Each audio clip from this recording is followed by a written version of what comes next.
Hello बच्चों, welcome to all of you in this channel. तो आज दोस्तों हम स्टार्ट करेंगे क्लास 12 की फिजिक्स। क्लास 12 की फिजिक्स में क्या क्या आपको स्टडी करना है इनके बारे में डिटेल में जानते हैं। तो चलिए स्टार्ट करते हैं। जो क्लास 12 की फिजिक्स है इसे आपको पढ़ना है इलेक्ट्रोमैग्नेटिज्म। अब इलेक्ट्रोमैग्नेटिज्म एक क्लास 12 की पूरी फिजिक्स का आधा पार्ट है। इलेक्ट्रोमैग्नेटिज्म में कितनी यूनिट्स आते हैं उनके बारे में डिस्कस करेंगे। इलेक्ट्रोमैग्नेटिज्म का मतलब क्या है पहले इसके बारे में जानते हैं। तो इलेक्ट्रोमैग्नेटिज्म का मतलब होता है study of charge. Study of charge. Charge होता क्या है, इसका बिहेवियर क्या है, इन सभी के बारे में इलेक्ट्रोमैग्नेटिज्म में डिस्कस करते हैं। चार्ज रुका हुआ है, कांस्टेंट स्पीड से मोशन कर रहा है, एक्सेलरेट कर रहा है, बहुत तेजी से चार्ज जा रहा है, ये सब डिस्कस करेंगे इलेक्ट्रोमैग्नेटिज्म में। तो जो इलेक्ट्रोमैग्नेटिज्म है इसे हम डिवाइड करते हैं 3 पार्ट में, फर्स्ट, सेकेंड, थर्ड। जो पहला पार्ट है जहां पर चार्ज क्या होगा, रुका होगा, उसे कहते हैं इलेक्ट्रोस्टैटिक। समझ में आया? फर्स्ट पार्ट है इलेक्ट्रोस्टैटिक जो कि क्लास 12 का पहली यूनिट है इलेक्ट्रोस्टैटिक। इसका मतलब है when charge is at rest. इसका मतलब क्या है, चार्ज जब रुका हुआ है, रुकने का मतलब वेलोसिटी इक्वल टू 0। समझ में आया? अब सेकंड बात आता है इलेक्ट्रोमैग्नेट। इलेक्ट्रोमैग्नेट नहीं, सिर्फ मैग्नेटिज्म। मैग्नेटिज्म का मतलब क्या है, when charge is moving with constant velocity। मतलब वेलोसिटी क्या है, कांस्टेंट है। अब वेलोसिटी कांस्टेंट होगा तो एक्सेलरेशन कितना होगा, 0, क्योंकि ये का मान होता है dv/dt।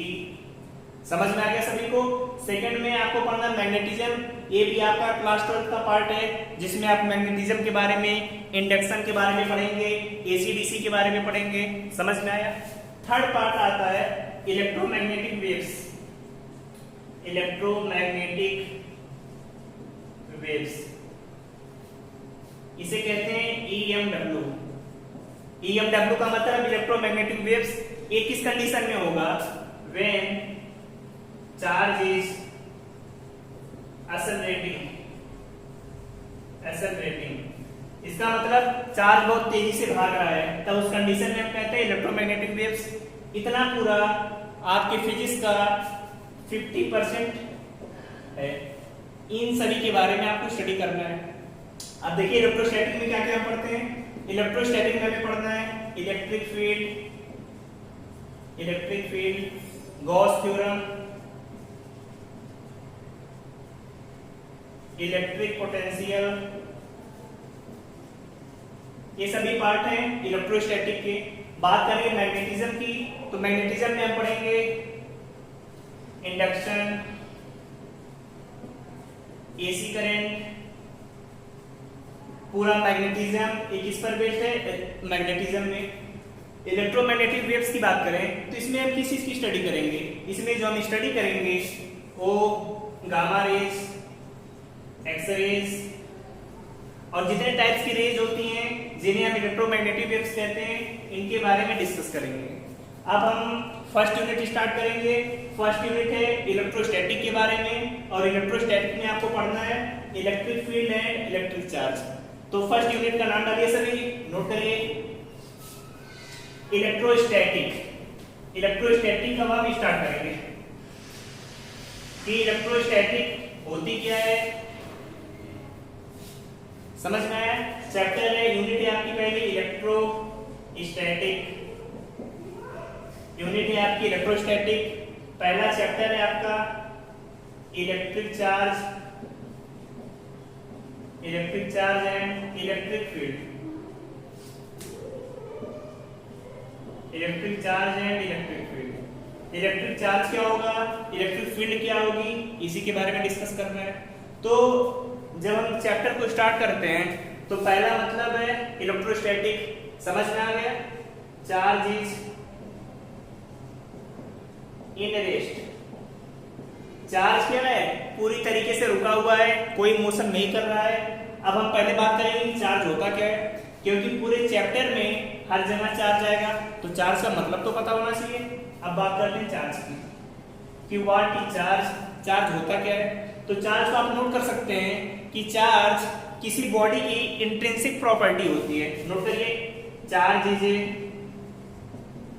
Is intrinsic property of body. किसी भी बॉडी की सबसे इंट्रिंसिक प्रॉपर्टी होती है चार्ज। अभी पता होना चाहिए इंट्रिंसिक का मतलब क्या है, ये तो टर्म ही आपने नहीं सुना है पहले। इंट्रिंसिक का मतलब होता है smallest particle. Smallest particle charge को उससे छोटे में डिवाइड नहीं किया जा सकता। जैसे आप सभी ने मास पढ़ा होगा, मास को उससे छोटे में डिवाइड कर सकते हैं, ऐसा कभी पॉसिबल नहीं है। मास भी कैसी प्रॉपर्टी होती है, इंट्रिंसिक प्रॉपर्टी होती है, हमेशा याद रखिएगा। जैसे मास इंट्रिंसिक, मास से छोटा कोई कुछ नहीं होता, उसी तरीके से चार्ज भी इंट्रिंसिक प्रॉपर्टी है। चार्ज को उससे छोटे में कभी डिवाइड नहीं किया जा सकता। समझ में आया? चार्ज कैसी property, intrinsic property of a body which can not be divided into other small parts, बिल्कुल भी छोटे पार्ट में डिवाइड नहीं कर सकते। तो चार्ज समझ में आ गया। अब चार्ज का पता होना चाहिए कि यूनिट क्या होगी। तो चार्ज की यूनिट याद रखिएगा हमेशा, COULOMB, जिसे कहते हैं कूलॉम। चार्ज की यूनिट कैसी होती है, कूलॉम। अब चार्ज क्वांटिटी कैसी है, स्केलर है, वेक्टर है, इसके बारे में पता होना चाहिए। तो नोट करिए, चार्ज हमेशा स्केलर प्रॉपर्टी होती है, याद रहेगा सभी को। क्वांटिटी कैसी है, चार्ज स्केलर प्रॉपर्टी। स्केलर का मतलब नो डायरेक्शन, ओनली मैग्नीट्यूड। समझ में आ गया? चार्ज कैसी property, scalar, only magnitude, no direction. Note करिए इसे सभी। अब इसके आगे डिस्कस करेंगे कि चार्ज की प्रॉपर्टी क्या क्या होती है, इसके बारे में डिस्कस करेंगे। तो सभी नोट करिए, फिर आगे बढ़ते हैं।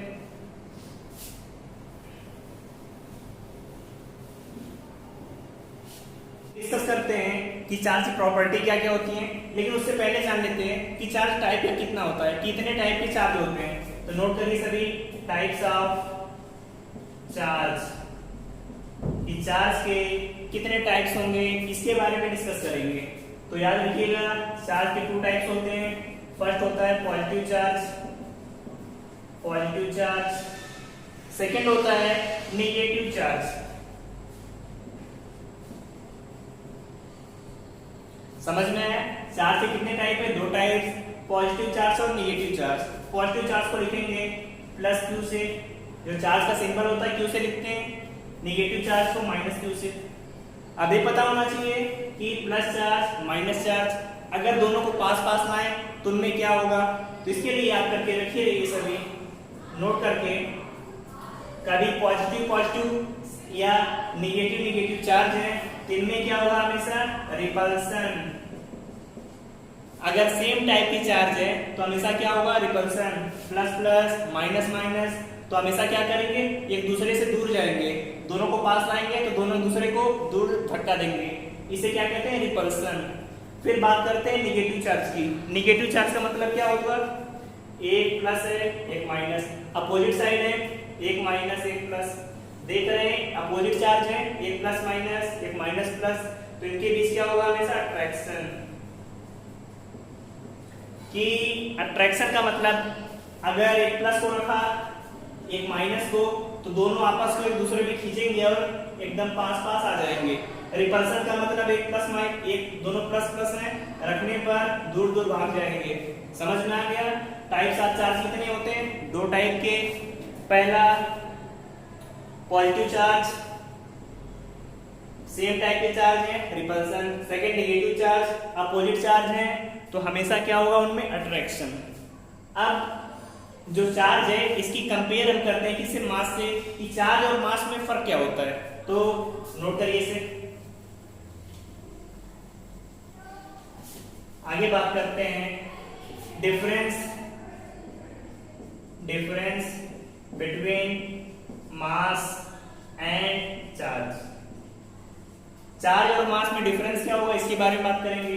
तो पहले नोट करते हैं चार्ज, सेकेंड है मास। अब देखिए चार्ज के बारे में देखा, चार्ज आपका प्लस भी होता है माइनस भी होता है, लेकिन मास कभी माइनस में होता है नहीं। तो charge it can be positive और निगेटिव। पहली प्रॉपर्टी तो आपकी यही हो गई चार्ज की कि प्लस भी हो सकता है माइनस भी, प्लस क्यू भी लिखते हैं माइनस क्यू भी लिखा जाता है, यही तो जानते हैं इसके बारे में। लेकिन मास कभी आपने सुना है कि मास ऐसे लिखा है +5 kg, ऐसा तो सुना होगा, लेकिन -5 kg लिखा है। मास -5 kg पॉसिबल है ऐसा नहीं। तो एक मास क्या होता है, इट इज ऑलवेज पॉजिटिव। मास हमेशा पॉजिटिव में होगा, कभी भी निगेटिव में नहीं होगा। पहली प्रॉपर्टी या पहला डिफरेंस। दूसरे की बात करें, चार्ज पे स्पीड का कोई फर्क नहीं पड़ता। Charge is independent of speed. इसका मतलब चार्ज स्पीड आपकी कितनी है, आपकी स्पीड स्लो है बहुत फास्ट है, चार्ज पर कोई फर्क नहीं पड़ेगा। लेकिन बात करें मास की, तो मास पे फर्क पड़ता है। आप सभी ने क्लास 11th में पढ़ा होगा, मास m = m0 √1 - v²/c²। m0 को बोलते हैं रेस्ट मास, कि जब कोई बॉडी रुकी हुई है उस टाइम में मास कितना है m0। बात करें v की, v स्पीड है, किस स्पीड से आप चल रहे हैं, c स्पीड ऑफ लाइट। की लाइट की स्पीड कितनी होती है सभी को पता है, 3 × 10⁸ मीटर/सेकंड, यही होगा। अब देखिए यहाँ पे m = m0 √1 - v²/c²। स्पीड इतनी है, हमेशा कोई भी बॉडी चलेगी तो उसकी स्पीड ऑफ लाइट से कम होगी, मतलब नीचे ज्यादा है तो डिवाइड करने पर वैल्यू बहुत कम आएगी, और 1 में से माइनस करेंगे तो 1 से छोटी वैल्यू आएगी। इसका मतलब m का मान m0 से बड़ा आएगा हमेशा, यही तो होगा। क्योंकि देखिए इसमें डिवाइड करेंगे c² से, कोई 1 से छोटी क्वांटिटी आएगी। अब 1 में से माइनस करेंगे तो 1 से भी छोटा आएगा, अंडर रूट लेंगे तो 1 से छोटा आएगा। अब डिवाइड करेंगे तो m की वैल्यू m0 से ज्यादा आएगी। समझ में आ गया? इसका मतलब क्या है कि जब कोई बॉडी मोशन में होगी तो उसका मास क्या होगा, चेंज हो जाएगा। तो यहाँ पे लिख सकते हैं मास डिपेंड ऑन स्पीड।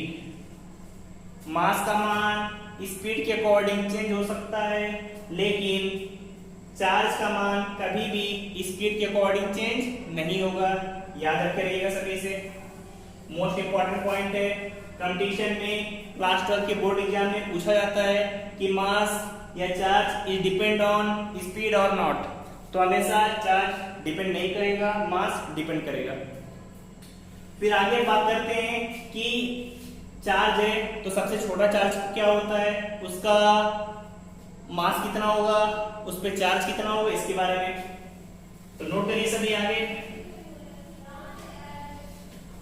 आगे देखते हैं। इसमें आगे बात होगी आपकी इलेक्ट्रॉन की,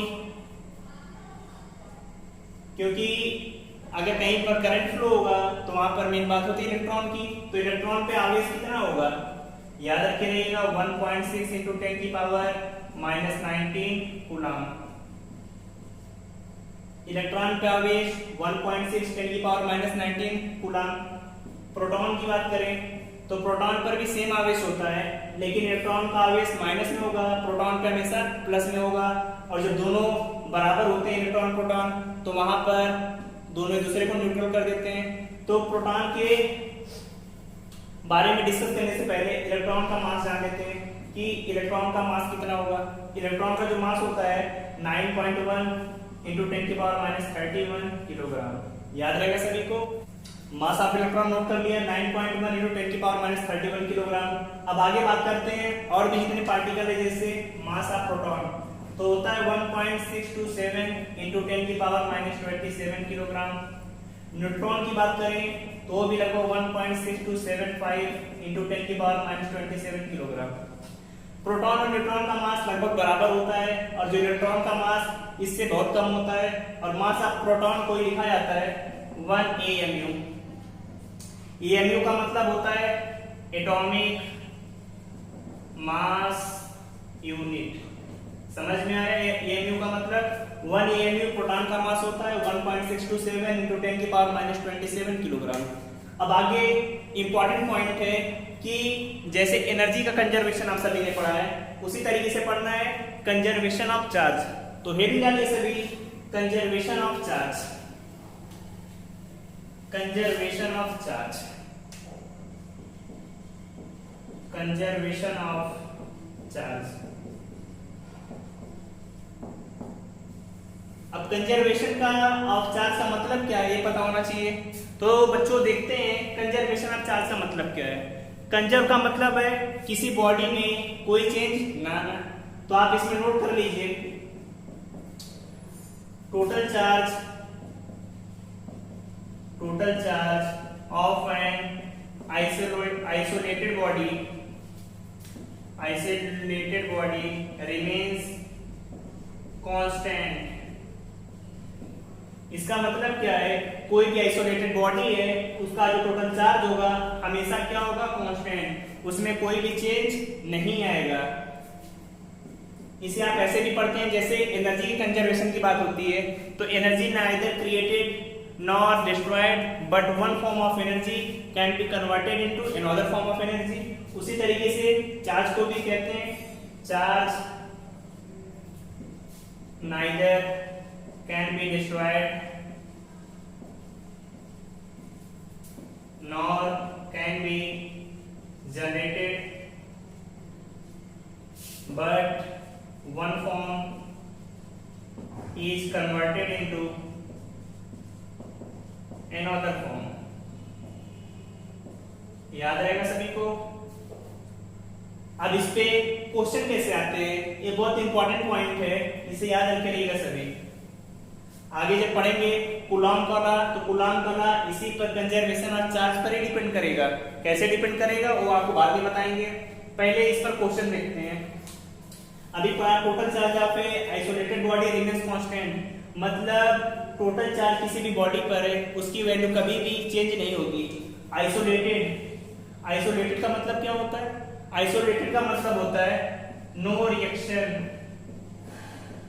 मतलब किसी से भी कांटेक्ट नहीं है, या लिख सकते हैं नो कांटेक्ट टू अदर, किसी से भी कांटेक्ट नहीं है। जैसे समझते हैं कोई बीमार होता है आइसोलेशन में, आइसोलेशन में किसी को जाना अलाउ नहीं होता, वहां पर कोई नहीं जा सकता। आइसोलेशन का मतलब है किसी से नहीं मिलना, तो आइसोलेटेड का मतलब नो कांटेक्ट टू अदर। अब क्वेश्चन इस पर देखेंगे कि क्वेश्चन कैसे पूछे जाते हैं। चलिए नोट करिए बच्चों इसे। आगे है आपका बच्चों, अब क्वेश्चन देखते हैं कंजर्वेशन चार्ज पे क्वेश्चन कैसे आते हैं। जैसे कोई एक आइसोलेटेड बॉडी है, आइसोलेटेड बॉडी में 3 पार्ट है आपके, एक का +2 कूलम, -3 कूलम, +6 कूलम, ऐसे चार्ज आपको दिया हुआ है आइसोलेटेड।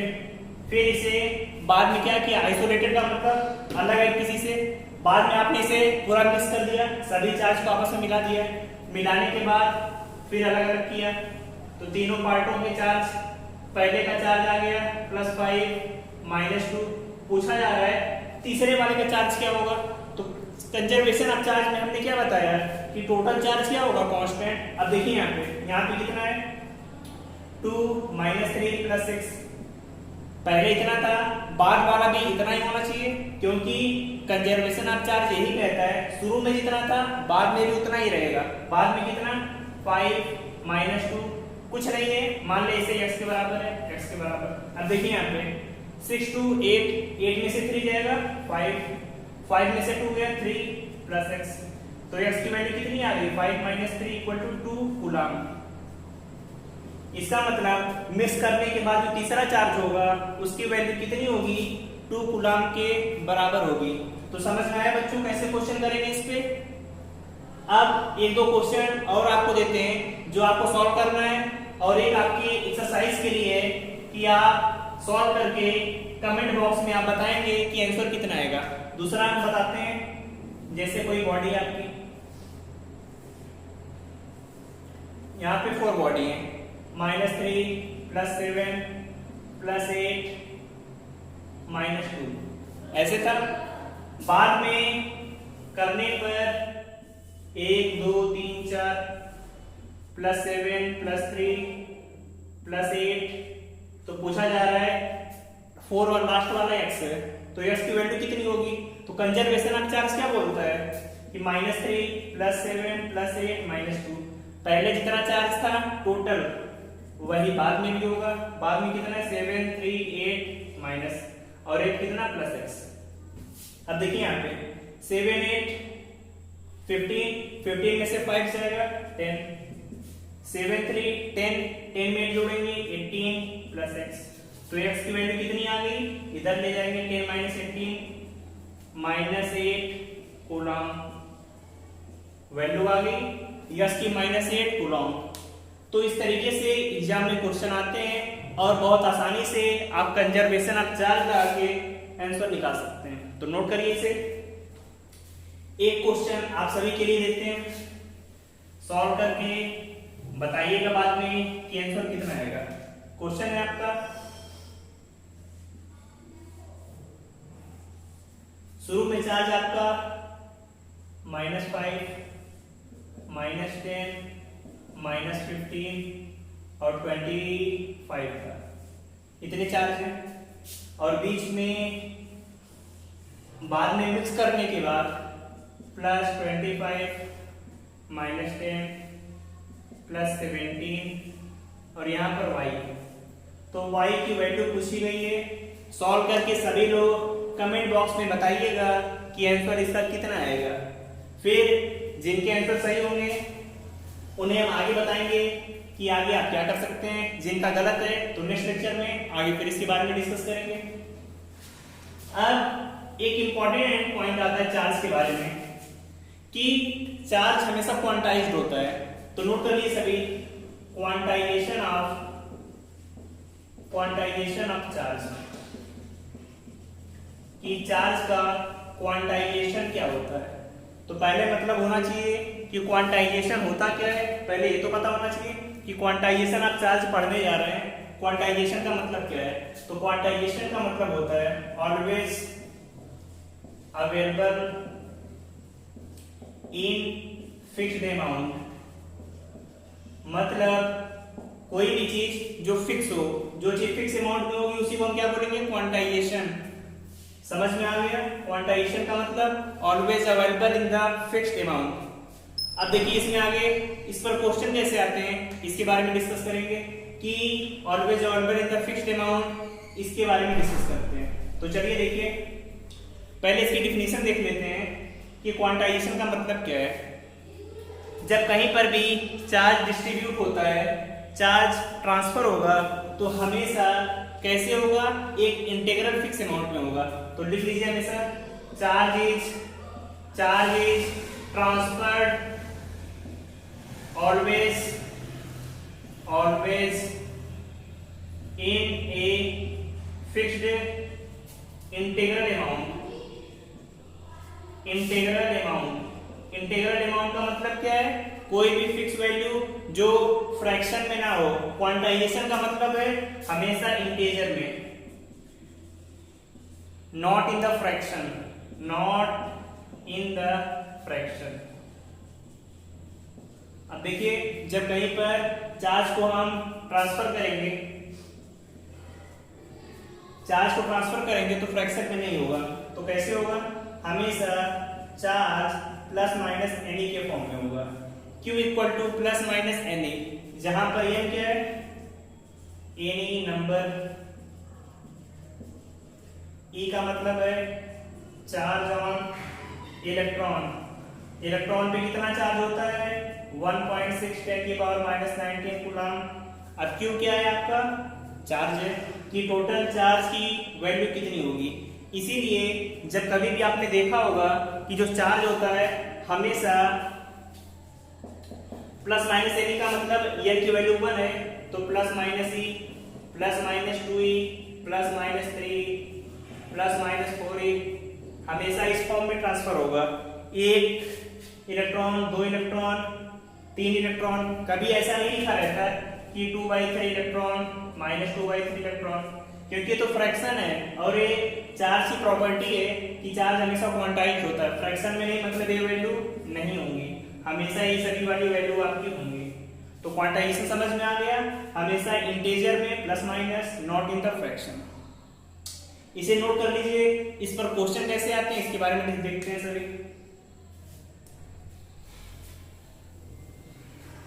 आप देखिए क्वेश्चन इस पर कैसे आते हैं, इसके बारे में डिस्कस करेंगे। तो चलिए समझते हैं क्वेश्चन को। पहले जैसे आपसे कहीं पर पूछा गया कि कितनी चार्ज की वैल्यू कितना होगा या नंबर ऑफ इलेक्ट्रॉन कितने होंगे, तो फार्मूला आपको यही लगाना है, Q equal to Ne equal. जैसे आपसे क्वेश्चन पूछा गया find number of electron in 1 coulomb charge. 1 coulomb charge में नंबर ऑफ इलेक्ट्रॉन कितने होंगे, तो कैसे निकालेंगे? Q equal to Na।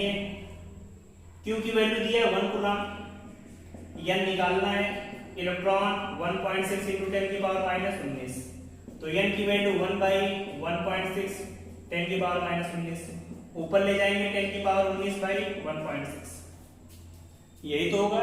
अब 1.6 से डिवाइड करिए, कितना आएगा? 6.25 इंटू 10 की पावर 18 इलेक्ट्रॉन। इसका मतलब 1 कूलम में हमेशा इतने इलेक्ट्रॉन होंगे। याद रहेगा सभी को। कोई पूछे 1 कूलम में कितने इलेक्ट्रॉन, तो ऑलवेज 6.25 इंटू 10 की पावर 18 इलेक्ट्रॉन। आगे क्वेश्चन लिखते हैं। इसमें कोई पूछ दिया 100 कूलम में नंबर ऑफ इलेक्ट्रॉन की, अगर 100 कूलम आवेश चार्ज है आपके पास, तो नंबर ऑफ इलेक्ट्रॉन कितने होंगे, इसकी वैल्यू आपसे पूछा हुआ है, तो कैसे निकालेंगे? अब देखिए यहाँ पे वही Q equal to Ne, Q की वैल्यू 100 and 1.6 10 की पावर माइनस 19, तो N की वैल्यू 100 अपॉन 1.6 10 की पावर माइनस 19, ऊपर ले जाएंगे 10 की पावर 21 अपॉन 1.6, सॉल्व करेंगे 6.25 10 की पावर 20 इलेक्ट्रॉन। तो इस तरीके से क्वेश्चन एग्जाम में आते हैं और आप सभी बहुत आसानी से इन फार्मूलों की हेल्प से सॉल्व कर सकते हैं। नोट कर लिया इसे। अब आगे कुछ क्वेश्चन आप सभी को होमवर्क में दे रहे हैं, सॉल्व करके बताइएगा। क्वेश्चन है आपका 1000 कूलम चार्ज है, इसमें नंबर ऑफ इलेक्ट्रॉन आप सभी को फाइंड करना है।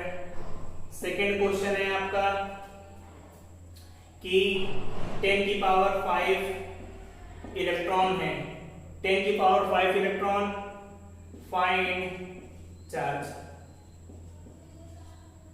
यहां पर इलेक्ट्रॉन दिया हुआ है, मतलब n दिया हुआ है, तो Q की वैल्यू निकालनी है, n इंटू E, n की वैल्यू 10 की पावर 5, E की वैल्यू पता है, तो आसानी से निकाल लेंगे सभी। ऐसे ही क्वेश्चन बच्चों एग्जाम में आते हैं, इतने पॉइंट नोट करिएगा। फिर नेक्स्ट लेक्चर में इसके आगे हम डिस्कस करेंगे। और बच्चों आप सभी इस चैनल को लाइक करिए, शेयर करिए, सब्सक्राइब करिए, और कोई भी डाउट्स है तो कमेंट बॉक्स में पूछते रहिए। Thank you, all the best, bye bye.